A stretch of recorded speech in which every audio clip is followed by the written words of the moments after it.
حضرت امام اعظم ابو حنیفہ نعمان بن ثابت رحمہ اللہ تعالی جب ان تک یہ حدیث پہنچی ولما وصل هذا الحدیث الى الامام الاعظم ابی حنیفہ، امام اعظم فرماتے ہیں حبب الی من الدنیا ثلاث، مجھے بھی تین چیزیں پسند ہیں، اپنے امام کی پسند دیکھو، فرمایا تحصیل العلم فی طول اللیالی نمبر 1، بترک الترفع والتعالی نمبر 2، وقلب من حب الدنیا خالی۔ فرمایا مجھے تین چیزیں پسند ہیں، نمبر 1 تحصیل العلم فی طول اللیالی، نمبر 2 بترک الترفع والتعالی، نمبر 3 وقلب من حب الدنیا خالی۔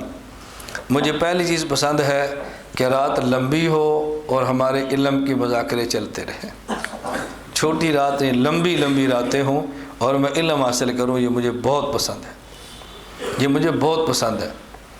آپ کے ذہن میں ایک سوال آئے گا کہ ہم نے تو یہ سنا تھا کہ امام صاحب عشاء کے وقت سے فجر کی نماز پوری رات نفل پڑھتے تھے، اور پسند کیا ہے؟ تحصیل علم فی طول اللیالی۔ تو جب 40 سال تک رات کو نفل پڑھتے رہے ہیں تو لمبی راتوں میں پھر علم کیسے حاصل کرتے؟ اس کا ایک جواب تو یہ سمجھیں، ایک زمانہ ہوتا ہے علم حاصل کرنے کا، ایک ہوتا ہے علم پڑھانے کا۔ یہ امام صاحب کو جو دور تھا پڑھنے کا نہیں تھا، یہ دور پڑھانے کا تھا۔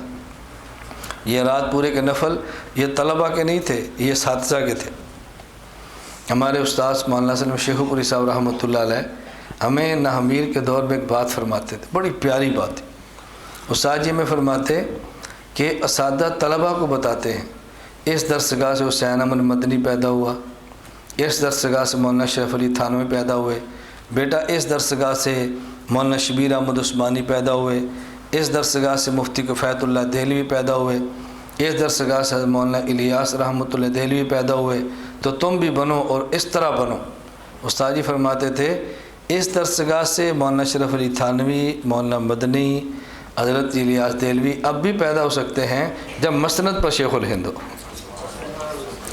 جب مسند پر شیخ الہند ہو تو پھر پیدا ہوتے ہیں۔ فرماتے طلبہ کو نہ بتاؤ، مسند کو شیخ الہند بنا دو، مدنی آج بھی پیدا ہوں۔ تو بعض کام اساتذہ کے ہیں، وہ طلبہ کے نہیں ہیں، اساتذہ کو آگے بڑھنا چاہیے۔ میں خیر یہ عرض کر رہا تھا کہ ایک جواب ذہن میں آ گیا، یہ جو ہم نوافل سنتے ہیں کس دور کے ہیں؟ پڑھانے کے۔ اور دوسرا جواب اس سے زیادہ مزیدار ہے، اس کے لیے ذوق کی ضرورت ہے۔ یہ دوسرا جواب سمجھیں۔ حضرت امام شافعی رحمۃ اللہ علیہ استاذ تھے، امام احمد بن حنبل رحمۃ اللہ علیہ شاگرد تھے۔ امام احمد بن حنبل مصر گئے اپنے استاذ امام شافعی سے ملنے کے لیے۔ حضرت امام شافعی رحمۃ اللہ علیہ نے شہر سے باہر نکل کر اپنے شاگرد کا استقبال کیا۔ کیا شاگرد ہوں گے؟ شاگرد کا استقبال کہ میرا شاگرد آ رہا ہے، آؤ آج امام احمد کو دیکھو۔ پھر امام شافعی رحمۃ اللہ علیہ نے اپنے شاگرد کو اپنا مہمان بنایا، اپنے گھر کے دسترخوان سے کھانا کھلایا، اور امام شافعی رحمۃ اللہ علیہ نے اپنے گھر بتایا یہ میرا شاگرد بہت نیک ہے، بہت عالم ہے، بڑا محدث ہے، بڑا متقی ہے، بڑا زاہد ہے، بتایا گھر میں۔ اور جب کھانا رکھا تو امام احمد نے امام شافعی کے دسترخوان کو جی بھر کے کھایا۔ میں نے اگر عام آدمی 2 روٹی کھاتا ہے تو نے 8 کھائی، بہت کھانا خوب کھایا۔ اور پھر امام احمد رحمۃ اللہ علیہ رات چارپائی پہ لیٹے، شاہ پڑھ گئے اور فجر تک لیٹے رہے۔ صبح ہوئی تو امام احمد رحمۃ اللہ علیہ کے بارے میں امام شافعی رحمۃ اللہ علیہ کو حضرت امام شافعی کی بیٹی یا ان کی کنیز، اس نے کہا کہ آپ کہتے تھے بہت نیک ہے، یہ کیسا نیک آدمی ہے، اتنا رات کھانا اس نے کھایا ہے، اتنا کھانا تو مولوی بھی نہیں کھاتے جتنا امام نے کھا لیا ہے، اتنا کھانا۔ اور دوسری بات آپ کہتے ہیں بہت نیک ہے، میں رات مصلی بھی رکھا، لوٹا بھی رکھا، اسی طرح لوٹا پانی کے پڑا ہوئے، نہیں صرف وضو تک رات نہیں کیا، تہجد سے کیا پڑھے، کتنا نیک ہے۔ حضرت امام شافعی رحمۃ اللہ علیہ اپنے شاگرد سے بدظن نہیں ہوئے۔ ہم تو استاد سے بدظن ہوتے ہیں نا، کوئی بندہ جھوٹی خبر دے دے، وہ اس شاگرد سے بھی بدظن نہیں ہوئے، فرمایا پوچھ لیتے۔ ہمارے استاذ کے بارے میں خبر آ جائے تو پوچھتے نہیں ہیں، بدظن ہو جاتے ہیں۔ وہ پوچھ تو لو، پوچھنے میں کیا حرج ہے، پہلے پوچھو تو صحیح۔ کہتے نہیں پوچھیں گے تو یہ قائل کر لے گا کیا بات ہے، پوچھنے ہی نہیں، قائل کر لے گا۔